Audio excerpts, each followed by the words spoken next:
Assalamualaikum warahmatullahi wabarakatuh. Selamat datang ke channel Pimana Studio. Kali ini kami akan berikan lagi 5 tempat sejarah seram di negeri Sembilan.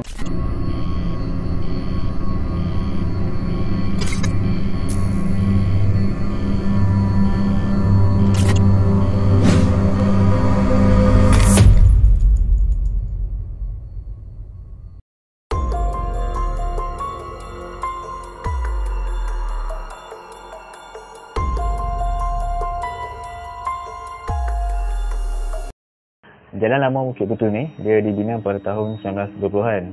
Panjang jalan Bukit Putus ni dalam ukuran 6.8 km dan sering digunakan oleh orang yang nak pergi Temban melalui Kuala Pilah.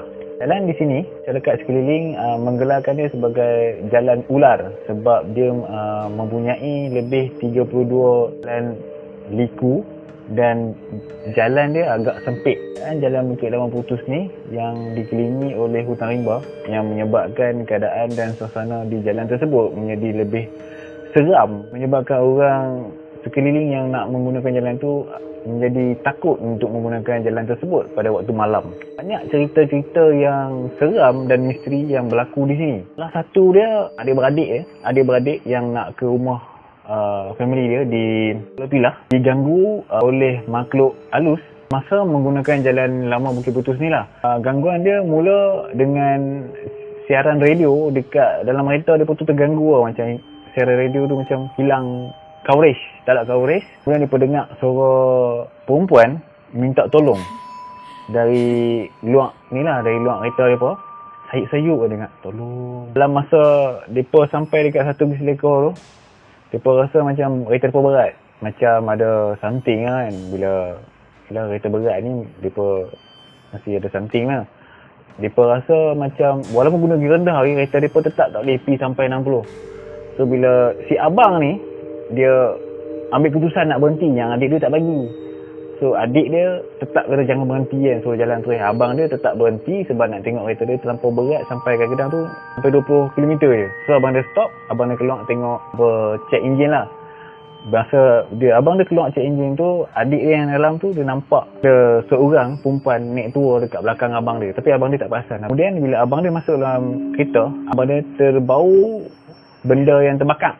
Tu abang dia terpandang cermin pandang belakang tu, abang dia nampak sebelah adik dia tu ada sosok perempuan tua yang keadaan dia macam terbakar. Bila abang dia kali kat belakang, abang tengok tak ada siapa pun kat belakang adik dia. So depa teruskan perjalanan tu sampai ke rumah mak dia. Sampai dekat rumah mak dia, nenek depa pun ada kat situ. Nenek tu tanya dekat depa lah, dua orang tu, kenapa bawa nenek tua tu masuk sekali? So depa macam bingung sikit lah, kata mana ada siapa pun. Lepas tu nenek tu kata tak apa, nenek dah halau depa dah. So maksud dia kejadian tadi, maksud dia perempuan tua yang ikut depa dari yang masa depa stop tadi, ikut sampai ke rumah.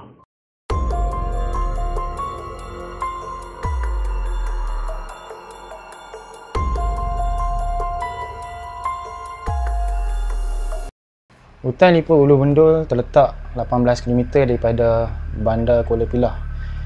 Hutan tersebut dibina sekitar tahun 1970-an lagi. Penemuan hutan Lipur Ulu Bendul ini ditemui seawal tahun 1917 lagi. Ia dijumpai oleh seorang orang kuat agama lah. Nama dia Tuan Tulis Ismail. Beliau juga merupakan seorang ahli perubatan cara Islam dan juga orang yang disegani pada waktu ketika itu. Pendek cerita kat sini, dia ni kira orang kuat agama. Boleh kita gelar kat sini dia wali Allah lah, Tuan Tulis Ismail ni. Jadi kawasan ni beliau sendiri iaitu Tuan Tulis Ismail pernah jadikan salah satu kawasan beribadat waktu ketika dahulu. Mungkin sekarang masih lagi, cuma kita tak tahu. Mungkin sekarang ni zaman dah moden. Dan sana juga dijadikan juga tempat hasil tanaman oleh masyarakat sekeliling di sana. Sini juga terdapatnya sungai buatan yang di mana sumbernya daripada Sungai Teraci itu sendirilah, berdekatan dengan sungai ni waktu ketika dahulu. Dan kalau sekarang kita tengok, mungkin sungai tu dah tak nampak macam sungai buatan lah, nampak macam sungai semula jadi sebab benda dah lama. Kawasan hutan Lipur Ulu Bendul ni juga terdapatnya macam orang kata boleh buat aktiviti rider lah. come on lah, common sense. Kalau tempat-tempat macam ni biasanya orang akan datang macam pengunjung ataupun pelancong daripada luar. Mereka akan buat jungle trekking, aktiviti mani manda, well ada sungai kat situ kan. Dan juga aktiviti perkhemahan juga ada di sana. Jadi aktiviti macam jungle trekking apa semua tu biasanya mereka akan panjat ni lah Gunung Angsi yang berdekatan dengan hutan Lipur Ulu Bendul. Pernah berlaku satu kejadian di mana peningkatan air daripada Sungai Keraci yang ada berdekatan di hutan Lipur Ulu Bendul ni meningkat secara mengejut dan menyebabkan melimpah ke dalam sungai yang dikatakan di hutan Lipur Ulu Bendul ni lah. Kejadian tersebut menyebabkan dua pengunjung yang mungkin bermandi manda dekat situ mati lemah. Macam mana cerita-cerita yang sebelum ni, negeri-negeri sebelum ni, di mana kalau kita sendiri pun tahu lah, tempat-tempat yang berhutan, bergunung, berbukit ni mempunyai orang kata apa, penjaga-penjaga di kawasan macam ni lah. Kan, tempat-tempat macam tu memang ada penjaga. Jadi sering kali pengunjung ataupun penduduk yang selalu ke hutan Lipur Ulu Bendul ni, mereka akan nampak macam ada lelaki berjubah putih lalu macam kelibat wanita berpakaian putih dan macam-macam lagi lah yang distorikan ataupun diceritakan. Jadi dekat hutan Lipur Ulu Bendul ni juga dia dekat dengan Gunung Angsi. So banyak pendaki-pendaki yang buat jungle trekking dekat sana. So bila mereka naik mendaki ke sana, mereka naik tu nampak macam normal lah, tak ada apa. Apabila waktu ketika mereka nak turun daripada bukit tersebut, mereka nampak keadaan di atas bukit atau gunung ni seolah-olah macam tempat tu dah lama usang.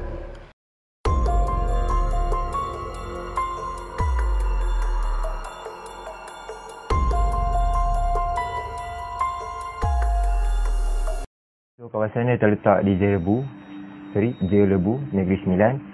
Dan ketinggian gunung ni hampir mencapai 1462 meter. So lebih kurang 4797 kaki lah, tak silap aku. Dan gunung ni juga adalah salah satu gunung di hujung Banjaran Jatiwangsa dan kemuncak yang tertinggi di Semenanjung Malaysia. Gunung ni memang salah satu gunung macam penanda sepadan di antara negeri Pahang dan juga Negeri Sembilan. Dan juga ada setengah pendapat mengatakan jalan kat sini memang digunakan untuk jadi salah satu jalan shortcut lah. Negeri ni dan juga negeri Jeling.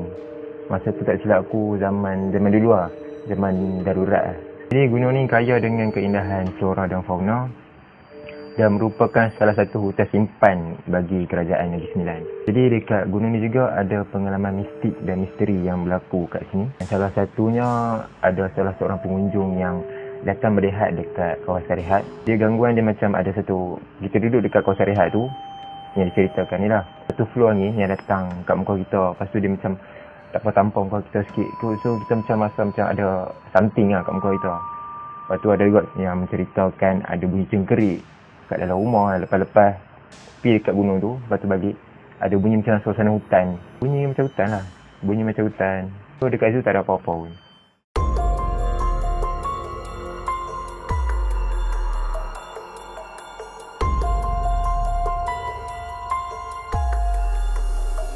Ini dia terletak dekat area hutan simpan Lenggeng dan hutan ni juga dijadikan pusat redah yang terkenal di Negeri Sembilan lah. Kemudian macam biasa, kalau ada kaitan hutan Lipur, hutan simpan ni semua kan, dia memang takkan lari jauh lah dengan benda-benda mistik, misteri ni semua.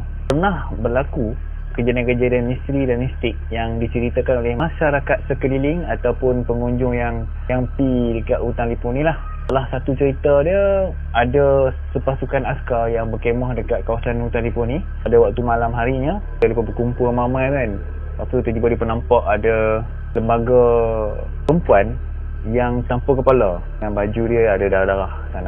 Satu lagi yang dia keluar pada kawasan tu agak lewat lah, macam satu senja tu jaga kat situ.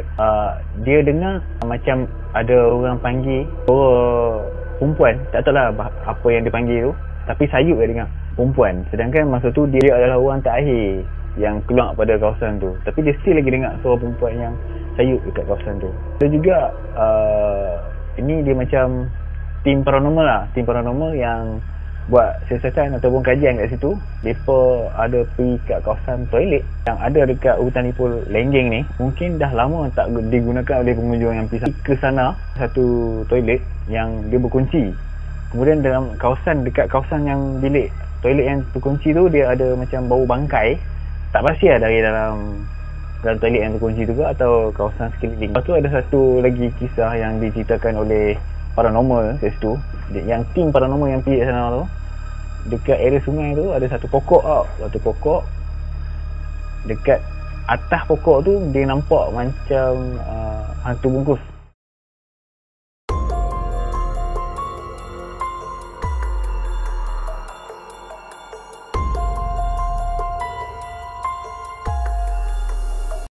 Jadi Manting ni pada satu ketika dahulu dia dibuka sebagai nama Setul, dan penempatan ni dibangunkan oleh masyarakat orang Melayu sendiri waktu ketika dahulu yang berasal dari pantai Seremban. Kawasan Manting ni lah dulu dia macam salah satu tarikan orang-orang British, penjajah British ni. Mereka tertarik dengan kawasan Manting ni disebabkan mereka dengar-dengar penemuan biji timah yang ada di kawasan Manting ni.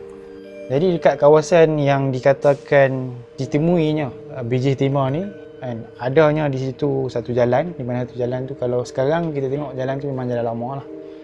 Kalau kita nak ambil kait satu jalan yang lama di Malaysia ni, antara salah satunya Jalan Karak di Pahang. So jalan lebih kurang macam tu lah. Sesiapa saja yang nak lalu jalan lama ni menuju ke Kajang, Beranang, Pajam, banyak tempat lah yang boleh lalu dekat jalan lama ni sebenarnya. Jadi kat kawasan ni lah dikatakan ditemuinya biji timah oleh penjajah British waktu ketika dahulu. Jadi kat kawasan ni juga tak lari jugalah dengan kisah-kisah seram dan juga cerita-cerita yang boleh tahan misteri dan juga seram dah. Jadi kawasan yang dimasukkan tersebut adalah di kawasan Manting ni. Jadi menurut masyarakat sekitar di kawasan Bukit Manting ni, mereka kata yang jalan dekat kawasan Bukit Manting ni dia keras sikit lah kat situ kan. Bagi pemandu dan juga pengguna motosikal yang lalu dekat jalan lama tu berhati-hati, terutama sekali jam 10 malam ke atas. Pernah berlakunya satu pasangan pengantin yang kemalangan di sekitar jalan di kawasan Bukit Manting tersebut. Dan ada juga yang mengatakan bahawa di jalan lama di Bukit Manting ni mereka nampak satu lembaga lah, lembaga yang menyumpai pasangan pengantin yang pernah kemalangan tersebut, di mana wajahnya penuh dengan darah. Jadi kita sedia maklum lah kalau lalu tempat-tempat macam ni, minta simpang lah noh, baca-baca lah doa kenderaan dan sebagainya untuk kita dapat elak seperti kejadian-kejadian yang tak diingini. Jadi sampai situ saja cerita kami untuk kali ini. Kalau hampa ada cerita ataupun pengalaman hampa sendiri yang hampa alami dekat kawasan yang kami ceritakan tadi, jadi hampa boleh komen kat bawah. Sebab kami akan baca komen tu. Kalau ada macam ada orang share story-story atau pengalaman mereka, kami akan bacakan dalam satu video podcast yang kami akan buat khas. Jangan lupa follow kami punya social media, Facebook, IG dan Twitter. Siapa yang belum subscribe, hampa boleh tekan butang subscribe tu dan rajinkan tangan untuk klik butang notification dekat sebelah dia tu. Terima kasih. Assalamualaikum dan selamat malam.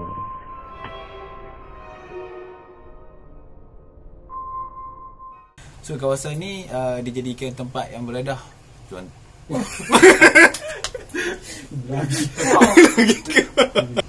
Action.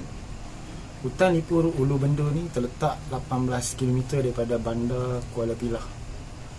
Jadi tempat ni lebih kurang kata tak apa sangat lah jauh. Main macam mana-mana. Kita cerita pasal gunung ni dia ada apa?